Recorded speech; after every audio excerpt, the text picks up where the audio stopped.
Furia in 2025 were arguably one of, if not the, worst ever partnership team in Valorant's history.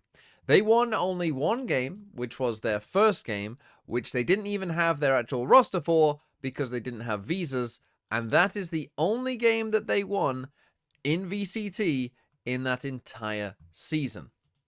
And yet now they find themselves doing this, winning 3 games in a row, one against G2 just here, that now takes them to the upper final against MIBR, meaning they will have 3 chances to qualify for their first ever international event. And I think when you watch this video, if you are a fan of a certain team who maybe has some expectation but are struggling right now, you are not gonna come away from this video feeling very good, because I think that Furia, they just do a couple things pretty well and just keep doing it, and it works really well for them. We're going to start off here in that game against G2 that they dominate on this attack side. We're going to start with the bonus round, and what you will see instantly is they are playing a double duelist comp, and they're just going to group up here, and they're just going to go to A. That's the first thing that they do a fair amount. It might not be off the barriers, off the rip straight away, but a fair few of their rounds are just, let's just go to a site with double duelist, because that's pretty good.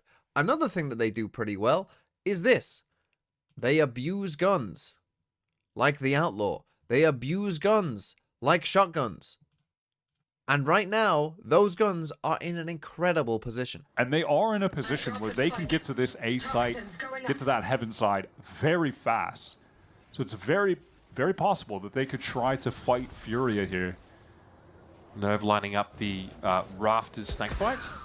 Yeah, Leaf already used his stun, but from this position, he could have had something to help Trent over in heaven. It's a push down mid from G2. Furia getting into the site, and with the way they've positioned themselves, getting into this site to fight, no longer an option. It's going to be a straight up retake. They have the better weapons to pull it off.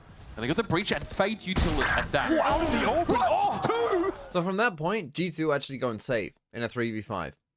That might be the easiest bonus win of all time, right? We literally just sat here for 20 seconds, didn't do anything, went to a free A site, got 2 kills, and just won the round instantly, right? 2 kills off the Outlaw. Now, one of them was a headshot on Baby, who did have full shields, but Leaf has light shields and got killed by the Outlaw just there. So, you know, just look how easy this round is, right? And okay, you know, I don't love the setup from G2. I don't think playing retake on either side on a bonus is that great of an idea. I personally don't think that playing retake when you have no big ults is ever really a good idea, if I'm being honest.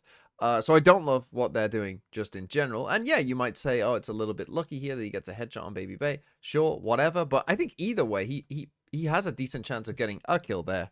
EU, and as we see, he gets 2. And as I say, the round is over. And again, it's not good by Baby Bay here, right? He's a bit lost. This is his own wall, right? So he should know when it's coming down. He should not be, you know, turning both ways out in the open. Like, yeah, it's really not very good by Baby Bay at all. But this is basically how Furia play, right? They keep it simple.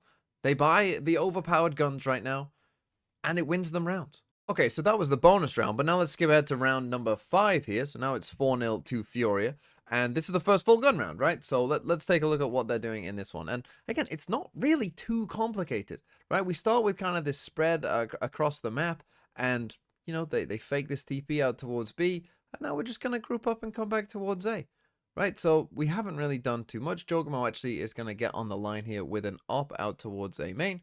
So he's got an op just there, and he's going to be on this angle. But let's just watch Furia from this position, right?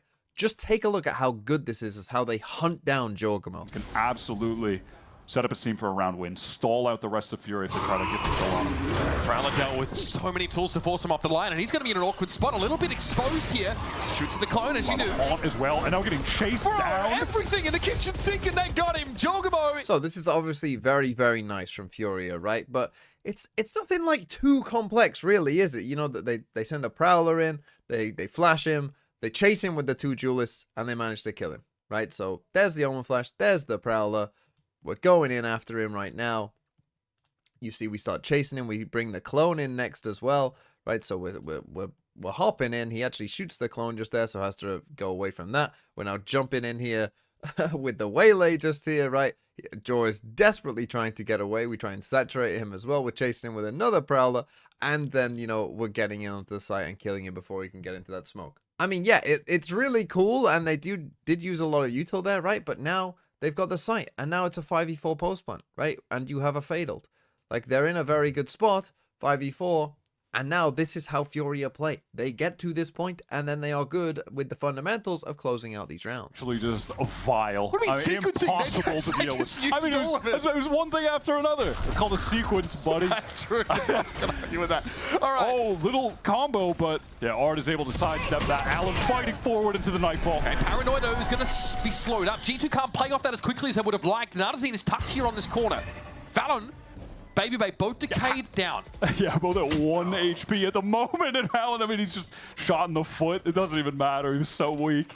Baby Bay gets a trade up of a weapon, but Artazine was sitting and waiting for them. So again, pretty solid here from Furia overall, and we see that actually G2, you know, they do kind of manage to get back into this round somewhat, but I kind of like the way that, you know, they set up the angles. I particularly like when Artsine kind of comes off this angle and goes to fight Heaven. It is a bit of a risky fight that he chooses to take. You know, like these kind of util combos, you know, they ain't doing that much, especially without a duelist. And this is kind of some of the problems that, you know, G2 can have when Jorgmo dies there is, you know, they use a lot of that util, but there's really no one to particularly play off it. And they do end up getting a kill with a judge, but again, I like what Artsine does as the fatal comes in.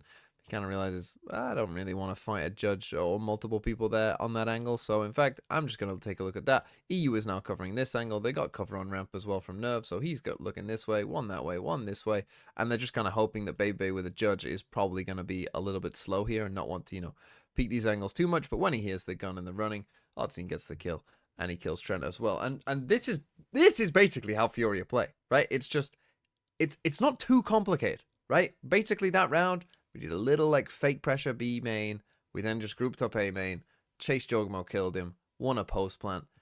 This game isn't that complex. And now let's skip ahead to round number 7, where again we're gonna see Furia basically, you know, they're just gonna group up B main, and guess what? They're just gonna go B. The Furia aren't ready. Now look, even still, Furia, if they win this round, the economy for G2 is right back in the bin. One orb away is Trent from getting his Nightfall. Convergent Pass comes through. Are they going to clear Valen? Yeah, they do. Yeah, Valen doesn't have time for the hindrance to wear off. Pretty powerful, fast ult play into the B side. I mean, again, look at how easy that looks. Right? That didn't look too hard, did it? And again, if you're a fan of some of these other teams that like are maybe struggling a bit with double duelists now, right? Like, Furia just make it look so easy. Right? And that's credit to them. Obviously, they've got this down. They know what they're doing, but you know, in terms of like a bigger picture macro plan, you know, it doesn't need to be that complex. We got waylay out. Let's just waylay out B and go B. You know, is that so hard? Right? Double dash in. Yoru comes in here as well. We do check this corner. It's good. But what I also like from this point on is, yeah, Koala's going to die just here, right? But take a look at the map after he dies. Everyone's here. Everyone's on the site. Look at that. I mean, look at this screenshot just here. When Trent swings out after that, he's about to get saturated, so he has to swing. And there's 3 people here, right? We sent the whole gang to come after him. Furia always going to end up in a good spot. And again, it's just simple ult rounds. You know, Nerve's here as well because he's got his Viper's ult. It's simple, right? It's very, very simple stuff. It doesn't need to be too complex. And, you know, he is going to use his Viper's Pit here. Now, from this point, G2 are actually going to make this a little bit close by actually using their breach. Well, but is unable to get anything accomplished. Nerve needs to tuck, get out of the way of that Aftershock. Okay, Leaf. I mean, random spray kill on Art, and all of a sudden, G2 have a chance. Rolling Thunder to come through. Alum gets popped up, I think, above the Viper's Pit, potentially. Hard to say, but Jor going to drop in. Hit the Saturate as well. Nerve gets flattened, but the pit is now going to fall. EU steps up, and he knows he's going to be crossfire potentially, but Leaf doesn't have it set up in time. Turns to Flash. EU looks like a juggernaut out here. 10-2! You can't stop! So yeah, that one got a little bit close there, but you could say that they got a bit unlucky with the spam kill, then the breach, you know, like, yeah, it got a little bit close. Fury still absolutely battered them in this game. EU still won the round because he's playing very well right now. And guess what we're going to do now? We're going to take a look at round 10, which is actually an eco here for G2. 8-1 down. They're taking an eco. But take a look at what we've bought. 2 outlaws.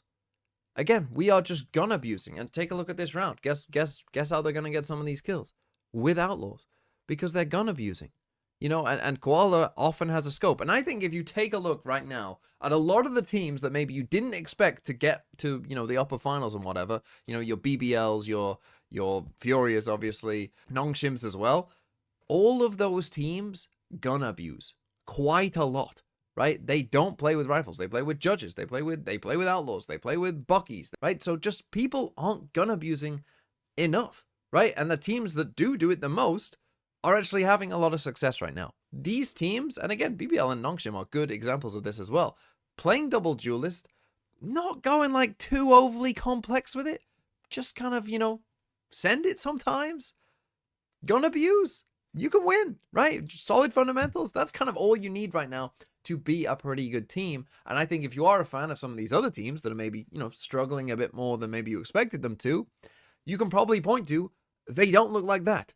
Right? They don't look like Furia just there in that map where, hey guys, let's just group up B and do a B exec with our ults.